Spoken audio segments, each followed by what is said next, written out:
So you fell in love with a local while living abroad. Pretty common story, happens to a lot of US digital nomads and expats. Maybe you already met someone amazing overseas, or perhaps you're just considering what it would mean to marry a foreign national while you're living abroad. Either way, there's a lot to think about besides just the wedding invitation list. Marriage brings state-level rules, immigration paperwork, and yes, tax implications. So in this video, we'll go over some key factors that you should think about before you tie the knot as an expat.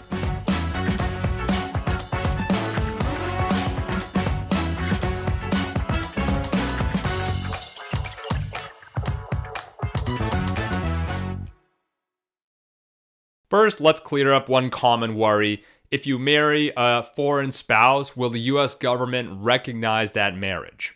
The answer is generally yes, as long as the marriage was performed legally in the country where it took place. The US recognizes foreign marriages for tax and immigration purposes as long as it was valid in the jurisdiction where it occurred. What doesn't count are informal partnerships, religious-only ceremonies that aren't registered, or marriages in countries where you didn't follow the local rules and regulations. So if you're an expat tying the knot abroad, your first step is to make sure that your marriage is legally registered in that country. For that, you'll need to do some research, maybe consult a local family law attorney to make sure that you're doing everything by the book. Now here's where things get a little more complicated, and that is taxes. As a US citizen or green card holder, you're taxed on your worldwide income no matter where you live in the world. Adding a foreign spouse into the mix creates three big questions. Should we file jointly or separately? Do I have to report my spouse's income? And what about foreign bank accounts and foreign assets? If your foreign spouse becomes a US tax resident, for example, by coming to the US on a visa, you generally have the choice to file married filing jointly or married filing separately. Joint filing can be beneficial because you get a higher tax deduction and better tax brackets. But the obvious trade-off is that your spouse's worldwide income becomes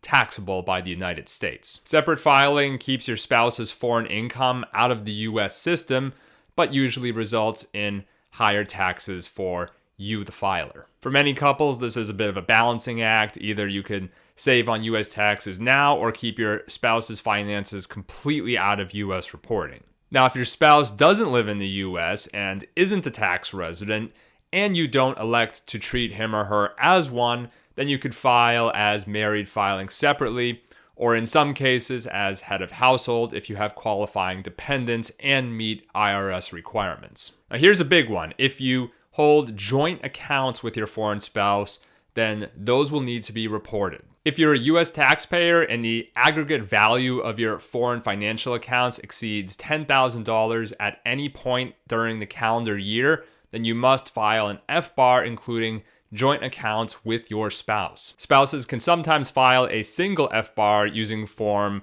114A. If your name is on the account, then you must file it, even if it's quote-unquote their account. FBAR penalties are severe, so don't overlook this. Now, on the state level, your last US state of residence could still claim you as a tax resident. This is especially important if you marry a foreign spouse and plan to return to the US. Community property states like California, Arizona, they treat income earned by either spouse as joint income. That means if you return to one of those states, your spouse's foreign income could be considered partly yours for state tax purposes. Now, non-community property states like Florida or South Dakota don't have this rule and often make things simpler in general when it comes to taxes. If you're an expat, choosing your domicile state matters a lot. Marrying a foreign spouse could expose you to state-level headaches if you don't plan ahead, but the good news is that at Savvy Nomad, we have a really great domicile service that can help you transfer your residency to Florida for tax and legal purposes. Link is in the video description for that, and make sure you use the code YouTube for a special discount. Now let's talk immigration. Even if you're an expat, you don't plan on ever moving back home to the US, you probably still want to bring your spouse there at some point, even if it's just temporary. Option 1 is the CR1 or IR1 spousal visa. These are immigrant visas for spouses of US citizens. With a CR1 or IR1, your spouse becomes a permanent resident, otherwise known as a green card holder. The process isn't short, it usually takes 12 to 18 months, though timelines can vary significantly. Keep in mind that as soon as your spouse steps foot in the US on a CR1 or IR1, they become a US tax resident. That gets back to all of the tax and reporting requirements that we were talking about earlier. The US taxes green card holders on their worldwide income just like US citizens, and they will need to file US tax returns every year. Now, option 2 is the K3 non-immigrant visa. This is a temporary visa that allows your spouse to enter the US while waiting for their immigrant visa. In practice, the K3 has become relatively rare only because spousal visas often process just as quickly. As the US citizen spouse, you must show income or assets equal to at least 125% of the federal poverty guidelines in order to sponsor your foreign spouse. Now, this requirement often catches expats off guard. If you're earning abroad and don't have strong ties to the US financial system, then you may need a joint sponsor to meet this requirement. Now, finally, we want to touch on the issue of your spouse's children. If your spouse has kids and they live with you,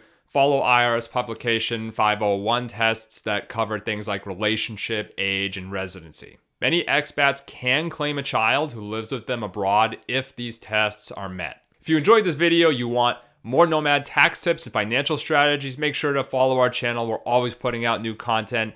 And be sure to join our new weekly newsletter, Americans Abroad. And finally, hit that like button. Really helps us out in the algorithm so we can get this content to more people who really need to see it. Until next time, safe travels and happy tax planning.